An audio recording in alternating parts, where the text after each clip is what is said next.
환경보호 알리기 프로젝트 지구야 미안해 시간입니다. 미국, 이스라엘, 이란 전쟁 이후 에너지 위기가 현실로 다가왔습니다. 기름값은 지금 2,000원이 넘었고요. 종량제 봉투부터 주사기까지 이 원유 의존도 때문에 문제가 좀 드러나고 있습니다. 우리가 선택해야 할 에너지 전환의 방향은 무엇인지, 그리고 우리가 감당해야 할 책임은 무엇인지 오늘 차분히 짚어보도록 하겠습니다. 김현우 탈성장가 대한연구소장님 나오셨습니다. 어서 오세요. 네, 반갑습니다. 네. 지금 미국, 이스라엘, 이란 전쟁 이후에 우리 일상에서 체감되는 변화가 정말 많은데요. 어떤가요? 근데 역시 가장 눈에 띄는 건 기름값이죠. 네. 휘발유, 경유, 주유소 가면은 다 2,000원을 돌파를 했습니다. 그리고 최고 가격제까지 시행을 했죠. 근데 이게 기름값만이 문제가 아니라는 게 중요합니다. 그 종량제 봉투를 만드는 데도, 그러니까 비닐봉지죠. 네. 석유 계열 원료가 들어가거든요. 네. 그러니까 원재료 가격이 오르면 생산 단가 오르고, 또 그러니까 일부 지역에서는 사재기 네. 조짐도 네. 있습니다. 가짜 뉴스도 많아지고요. 네네. 네, 사실상 그 사재기라는 것에 대해서는 대통령께서도 콕 집어서 좀 언급해 주셨잖아요.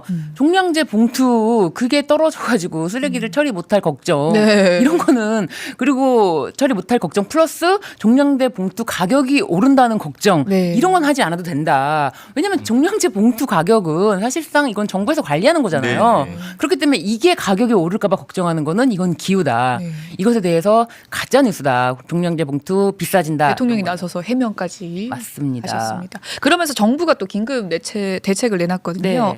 공공기관 차량 2부제, 그리고 공영주차장 5부제, 네. 공공기관 재택근무 확대 같은 것들이 있고요. 네.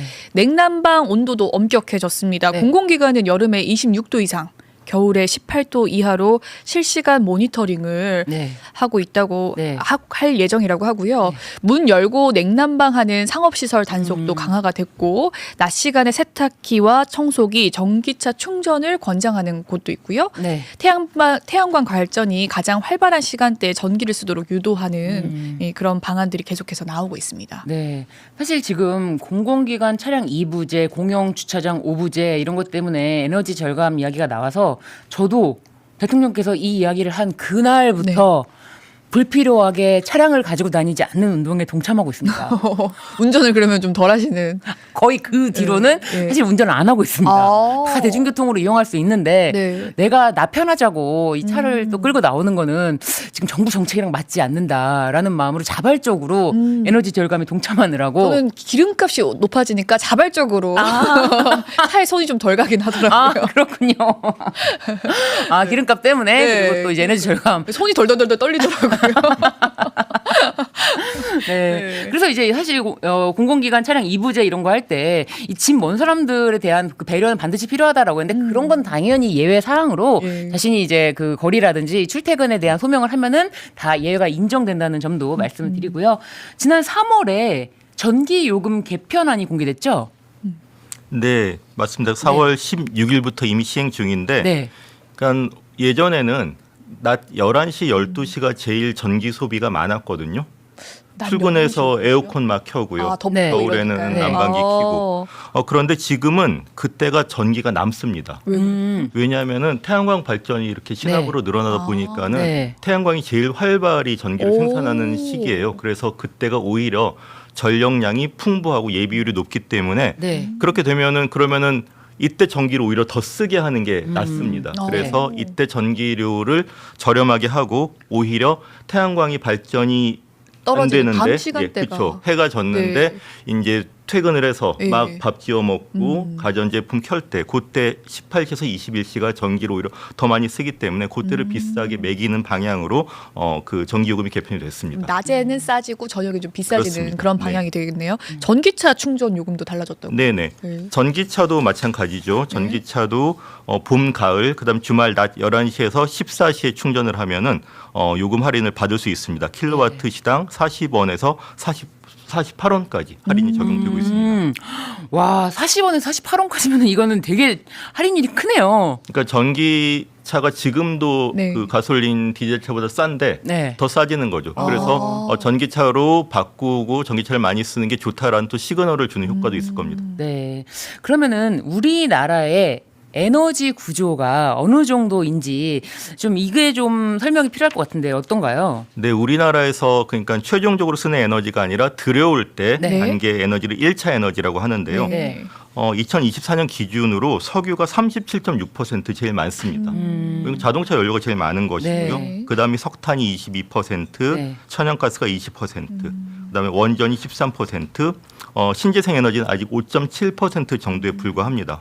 그리고 이 석유 원유의 70%가 중동에서 오고 네. 또 그중에 90% 이상이 호르무즈 해협을 거쳐오기 때문에 이 해협이 하나가 막히니까 에너지 공급이 흔들리는 취약한 구조가 한국의 현실입니다. 이제 궁금한 게 신재생 에너지가 아직 5.73% 이게 이제 24년 기준이긴 하지만 네.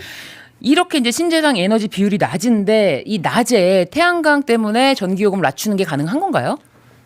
비중은 낮지만 시간대별로 발전량 굉장히 차이가 나거든요. 네. 그래서 그 햇볕이 굉장히 좋은 봄, 가을에는 네. 한국 전체 전력의 한 절반 정도를 그 정도나 돼요? 태양광이 충당할 때도 있습니다.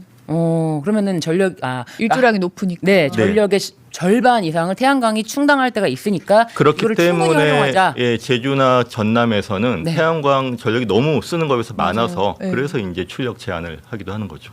출력 제한이요. 네네. 저는 이 태양광 에너지도 이거를 이제 사실은 이 보관하는 이 충전으로 비축하는 기술이 네. 사실은 굉장히 그 부분이 좀 어렵다 네네. 그런 이야기를 들었는데 전혀 안 되는 건 아니지 않나요? 비축하는 그렇죠. 거는? 그러니까 전기는 네. 저장할 수가 없다는 게 제일 큰 고민이었잖아요. 네. 근데 이제는 안 그렇습니다. 네. 그러니까 배터리 네. ESS라고 하는데요. 네. 그 배터리 가격이 어마어마하게 싸지고 네. 기술도 발전을 해서 태양광 풍력과 배터리를 딱 결합을 하면은 전력이 남을 때는 저장해 뒀다가 근데 모자랄 때는 그 배터리에서 흘렸으면 되기 때문에 굉장히 확인된 실증되고 있는 기술이고 가격도 저렴해지고 있고 그러니까 손실되는 전력이 있을 수 있지만 그럼에도 불구하고 이 손실도 태양광- 있지만 네. 저장해서 쓰는 게 훨씬 이제 결과적으로는 네. 효율적인 효율을 효율이, 높이는 그렇습니다. 그런 거죠. 그 에너지 재생 에너지에 대해서 다른 나라들은 어떤가요? 이란 전쟁 상황에서 좀 달라졌는지 재생 에너지의 비율 이런 건 어떻게 되는지 궁금하거든요. 그러니까 재생에너지가 아직은 조금 비싼 게 사실이거든요. 네. 가격이 하락되고 있지만 그렇지만은 재생에너지에 진지하게 투자를 해온 나라들, 덴마크라든지 네. 스페인이라든지 이런 나라들은 이번에 그 이란 전쟁에서 오히려 그러니까 큰 지장이 없었습니다. 네. 그러니까 비쌀 때 설치를 했지만은 지금 석유값이 오르고 천연가스 수급이 교란될 때 그래도 30%, 40%, 50%를 재생에너지가 받쳐주기 때문에 국제 시장에서 그 교란이 훨씬 덜했고요. 네. 그다음에 물가도 안정적이었고. 소장님 마이크를 좀 더 가까이 네, 알겠습니다. 들려달라고. 소장님 목소리를 너무 듣고 싶은데 잘 안 들린다고. 네네 지금 댓글로 알려주셔가지고 네. 사실 우리나라도 재생에너지 부분에 더 많은 역량을 확보할 수 있었을 텐데 제 생각에는 윤석열 이전에. 윤석열이 딱 이제 당선되면서 원자로로 가. 원전이지. 네. 진짜 원전이 최고야. 이제 그런 기조로 가면서 사실상 후퇴된 게 아닌가 저는 그런 생각을 하거든요. 한국도 재생에너지를 잘하는 기업 그다음에 잘하려는 기업들이 많이 있었습니다. 그쵸. 하나 큐셀도 네. 그렇고요. 뭐 두산 네. 에너빌리티도 그런데 네. 그 개발을 하다가 오히려 철수를 했어요. 네. 왜냐하면은 국내 시장이 이제 확대가 안 된다는 생각에서 그 공장도 이제 해외에다 네. 이전해버리고 네. 그래서 윤석열 정부는 거의 감정적으로 친원전, 그다음에 재생에너지를 거의 탄압에 가까운 정책을 펼쳤기 때문에 네. 우리가 갖고 있는 기술하고 기회를 스스로 좀 이렇게 잃어버린 몇 년이 되었다라고 볼 수 있겠습니다. 그렇죠. 저는 진짜 너무 충격적인 게 미래에 가장 생산적인 에너지가 원전이다라고 하면서 원전이야말로 그야말로 탄소 중립에다가 얼마나 깨끗한 에너지냐라고 엄청 홍보를 했거든요. 네. 이게 말이 맞아, 이게 맞아라고 생각을 했는데 그 원전이 이제 어떻게 보면은 이제 윤석열 정부 당시에 굉장히 화두가 됐지 않습니까? 네. 그래서 원전이야말로 답이다라고 했을 때 소장님께서는 어떤 의견을 좀 정부에 전달하고 싶으셨는지 그때 의견도 좀 궁금합니다. 어쨌든 재생에너지가 밀려날 수밖에 없는 거죠. 네. 그렇죠. 근데 윤석열 정부가 탄소 감축에 또 그렇게 진심이었으면서 원전을 했으면 그래도 이해를 하겠는데 네. 탄소 감축엔 관심도 없었거든요. 아하. 그냥 원전 산업 생태계에만 얘기를 했죠. 네. 그다음에 그 전 정부 문재인 정부 때의 정책을 뒤집는 데만 네. 관심이 있었습니다. 네. 그렇지만은 원전이 지금 국제적으로도 늘어나는 추세라고는 하지만은 약간 늘어나고 있는 건 사실이에요. 그렇지만은 재생에너지가 이만큼 늘어날 때 네. 원전은 요만큼 늘어나고 요만큼 또 수명이 다해서 폐기가 됩니다. 그러니까 전체적인 추세는 재생에너지로 가고 있는 것이 분명하고요. 네. 그다음에 원전은 이게 기회비용이거든요. 네. 같은 투자를 갖고 같은 그 지원 정책을 갖고 이 떡을 두 손에 다 똑같이 나눠 가질 수가 없어요. 그렇죠. 네. 한쪽은 밀려나게 되어 있고 원전 때문에 재생에너지가 들어오는 게 지체되는 것은 분명합니다. 그 재생에너지를 늘리는 게 세계적인 추세라고 하셨지만 이또 재생에너지를 늘리는 거에 대해서 그게 간단하지 않다. 아까도 좀 전에도 설명해 주시면 출력 제한, 출력 제어 이런 게 있다고 설명해 주셨는데 그 좀 설명을 부탁드릴게요. 그러니까 말씀드렸듯이 네. 바람이 잘 불 때 네. 풍력은 네. 그다음에 태양빛이 좋을 때 네, 맞아요. 태양광은 네. 그렇지만은 바람이 안 불고 구름이 끼거나 밤일 네. 때는 그 발전이 없죠. 네. 그럼 그것을 그러면은 에너지 저장 장치 배터리처럼 연결을 해서 고루고루 생산하고 저장했다가 나눴으면 되는 것이고 그것을 이만큼 달걀을 여러 바구니에 나눠 담으면은 네. 전체적으로 원활하게 돌아갈 수가 있습니다. 네. 그렇지만은 원전은 1년 360일 24시간 풀 가동을 해야 돼요. 네. 그렇게 설계가 됐고 그래야지 단가가 나옵니다. 그렇기 때문에 재생에너지랑 원전을 같이 쓰면 많을수록 좋다라고 생각을 할 수 있겠지만은 네. 원전이 경직적이기 때문에 전력 시스템에서도 기술적으로 문제가 생기고 그런 보고들이 많이 있습니다. 그래서 지금 봄 가을에 오히려 전력이 넘쳐서 블랙아웃을 걱정하고 있어요. 기술자들은 원전은 계속 가동되고 있는데 네. 태양광 풍기 많아지면은 네. 오히려 에너지가 시스템에서 넘치기 때문에 네. 블랙아웃 대정전이 일어날 수 있다. 오. 그래서 앞으로는 많은 전기 설비와 생산이 중요한 게 아니라 그것을 조절해서 충당하는 게 훨씬 중요해지고 있습니다. 그 저장 장치로 보관하는 거로는 안 되나요? 아니 그러니까요. ESS. 네. 근데 ESS랑 재생에너지는 검증된 조합이에요. 네. 비용도 내려가고 있고. 네. 그렇죠. 원전은 출력 조절이 안 되기 때문에 풀가동을 해야 되니까. 일각에서는 탄력 운전 기술 개발 얘기도 하고 있는데 네. 탄력 운전은 안 하던 걸 하기 때문에 위험합니다. 또 돈이 들어요. 원전은 계속 가동해야지 돈이 네. 딴 건데 이렇게 탄력 운전이라고 줄였다 늘렸다 하면은 원전이 갖고 있었던 경제성마저도 네. 이제 떨어지게 되는 그런 결과입니다. 지금 현 정부 이재명 정부에서는 에너지 대전환이라는 발표를 했어요. 네. 에너지 대전환이라는 발표는 단순히 에너지가 차츰차츰 이제 재생에너지 쪽으로 옮겨가겠다 이런 게 아니라 완전히 다 뒤바꾸겠다라는 어떤 큰 대전환. 네네 네. 큰 지금 비전을 보여준 거라고 보여지거든요. 그렇지만 이게 당장 하루 아침에 전부 재생에너지 바꿀 수는 없으니까 그 중간 단계로서는 좀 원전이 아닌 다른 대안적인 방법이 가교적인 역할로 할 수 있다면 뭐가 있을까요? 가교를 보통 LNG 그러니까 가스 발전을 가교로 많이 생각을 하는데 네. 그 가교가 일부는 될 수 있어요. 그렇지만은 오래 그러니까 사실 가교라는 말 자체가 그렇죠. 잠깐이죠. 임시달이에요. 임시. 그렇기 때문에 앞으로 뭐 몇 년, 이어지는. 10년 안쪽까지는 할 수 있지만 네. LNG도 그 계속 싸지가 않아요. 그다음에 그 전기가 남을 때가 재생에너지 때문에 남을 때가 많기 때문에 LNG를 발전을 쉬고 있어야 되거든요. 그럼 그거 자체가 경제적으로 마이너스죠.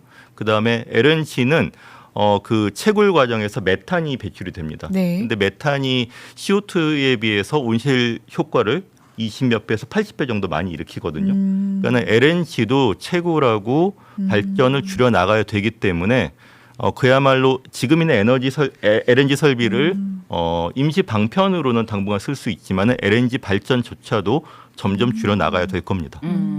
그렇죠. 그러니까 지금 사실상 그 직전 윤석열 정부에서는 에너지 믹스라고 해서 원전과 원전을 중심으로 두고 재생에너지를 조금 이렇게 했다면 지금은 이제 재생에너지를 중심에 두고 그 원전에서 과도기적인 네. 원전에서 어느 정도 넘어오려는 그 원전을 완전 중심에 뒀던 걸 넘어오려는 그런 방법인데 그러니까 원전을 더 키울 수는 없고 네. 그 가교 역할 중간재로 LNG 대안 이런 정도가 이어주는 정도의 효과지만 이거를 장기적으로 보면 안 된다 그런 네. 말씀이신 네, 거죠. 네. 네. 여튼 지금 윤석열 정부와 달리 이재명 정부가 재생에너지에 적극적인 건 분명합니다. 네. 그래서 2030년까지 100기가와트로 재생에너지 설비를 늘리겠다고 하는데 확대한 거죠. 예, 근데 반가운 일이지만 그러면은 정말 대전환을 해야 돼요. 네. 1년에 뭐 6기가, 10기가 이렇게 늘려나가야 네. 되거든요. 그러려면은 이게 확실히 효과가 있구나. 네. 또는 정부가 의지가 있구나. 네. 이런 신호를 계속 주고 그럼 기업들도 거기에 맞춰서 투자를 하게 되고 시민도 거기에 맞춰 대응을 하게 되는 그런 일관된 어떤 시그널, 메시지가 중요하다고 생각을 합니다. 만들겠다고 일단은 선언을 한 거는 네네. 맞는데 또 수요도 필요한 거잖아요. 수요 그렇죠. 관리는 또 어떻게 되고 있어요? 그 전체 전력 네. 수요 관리 말씀인가요? 그게 좀 아쉬운 부분이에요. 그러니까는 지금 아껴라라고 몇 가지 그 장관님도 그렇고 대통령님도 그렇고 이야기는 하는데 그러면은 시민들이 이렇게 계속 아껴 나가면은 효과가 있구나. 네. 또는 내가 불편을 감수해도 보람이 있구나. 이런 느낌이 있어야 되는데 열심히 해봤자 이게 되는 거야? 내가 그 일회용 컵 안 써서 정말 효과가 있는 거야? 이런 게 되게 회의적이라는 거죠. 그래서 가시적으로 설득력 있는 사업도 보여주고 그다음에 정부가 계속 이제 요거를 한 달, 두 달 또는 이 예산 편성될 때만 하는 게 아니에요. 네. 그다음에 기업하고 시민들도 같이 가야 되는 길입니다라는 것을 알려주는 게 중요할 것 같습니다. 좀 더 덜 쓰는 방안을 연구하거나 우리가 또 실천을 해야 되는 방안도 충분히. 그러니까 뭐 전혀 없는 게 아니라 예. 재사용, 재활용, 에너지 효율화 있던 것들이에요. 근데 있던 것들을 잘 엮어서 이렇게 국가 정책으로 또 시민의 활동으로 네. 이어져야 된다는 것이죠. 댓글에서 권민정 예리하다. 권민정 날카로웠다라고 지적을 해주셨는데요. 이거 너무 지금 댓글도 우리 함께 지금 호흡하고 있어서 감사합니다. 너무 우리가 방송을 소통하는 방송으로 잘 만들고 있는 게 아닐까 한번 자아자찬을 해봅니다. 근데 저는 사실은 그게 궁금해요. 이제 내가 제대로 하고 있는 게 맞을까에 대한 그 첫 번째 의문이 사실은 저희 집에서 재활용제를 따로 내놓잖아요.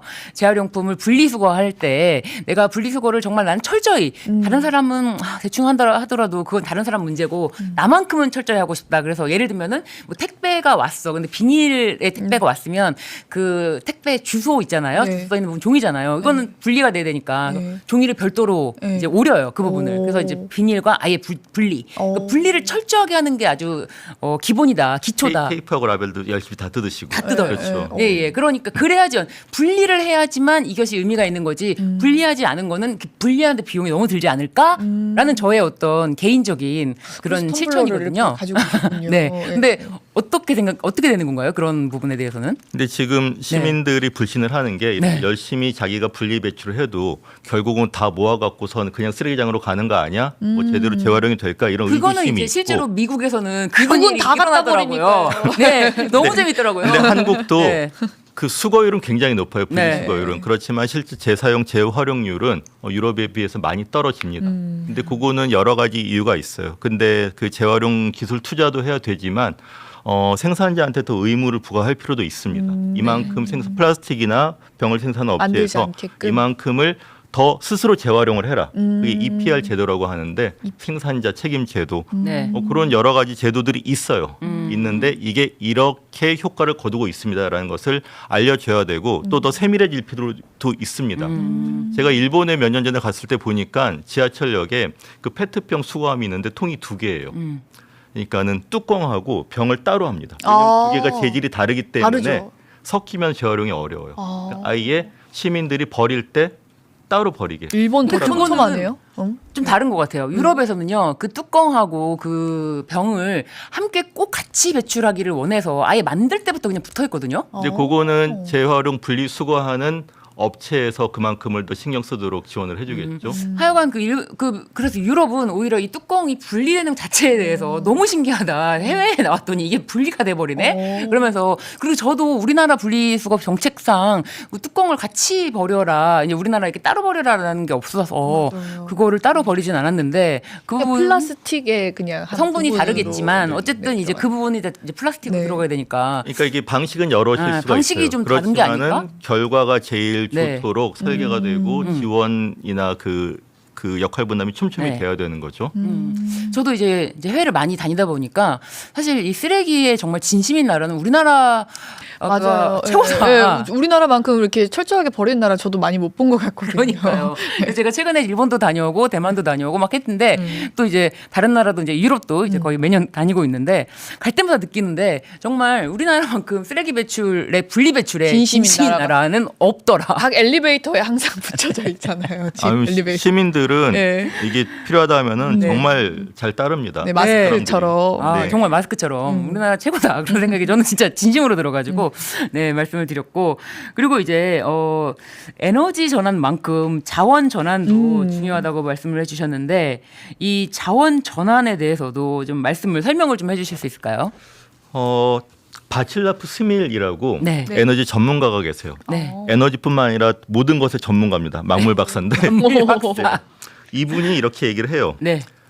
전기만 대체해서 되는 것이 아니다. 네. 현대 문명은 4개의 기둥이 있는데 물질이 암모니아, 플라스틱, 철강, 시멘트 이 4가지 물질은 한 번에 대체할 수가 없다라는 거예요. 네. 그러니까 이게 뭐에 쓰는지 잘 모르시겠지만 네. 암모니아는 화학 필요. 비료죠, 비료. 이게 없으면은 필요. 지금과 같은 식량 생산을 할 수가 없습니다. 네. 그러니까 플라스틱 이거 뭐 두말하면 잔소리고 네. 철강 자동차도 만들고 네. 건물 골격도 그렇네요. 만들고 선박도 만들고 그렇죠. 그다음에 시멘트 한국은 특히나 네. 그래서 이런 물질들을 한 번에 대체할 수 없고 굉장히 몇십 년 동안 줄여나갈 수밖에 없기 때문에 그렇지만은 이 물질 자체가 다 온난화를 일으키고 네. 폐기물을 늘리고 생태계를 위험하게 하거든요. 그래서 이러한 전반적인 물질 전환과 감축에 대해서 우리가 신경을 써야 된다라는 이야기를 스밀이 하고 있습니다. 그렇군요. 이 만물 박사 네, 만물 박사. 바칠라프 스밀. 또 이런 얘기 하니까 또 우리가 또 이게 고차원적인 얘기로 넘어가는 것 같은데, 일단 뭐 사실 에너지 전환이라는 게 쉬운 게 아닌데 이 자원 전환도 쉬운 게 아니잖아요. 그러면은 우리가 좀 어떻게 이 상황을 예. 우리 시민이 할 수 있는 방법으로 네. 함께 하는 방법 이런 거를 좀 설명해 주시면 어떨까요? 근데 시민만 함께하면 안 되죠. 네. 아니 당연히 이거는 정부가 잘해야 되고 함께 해. 기업이 잘해야 되고 예. 시민도 잘해야 됩니다.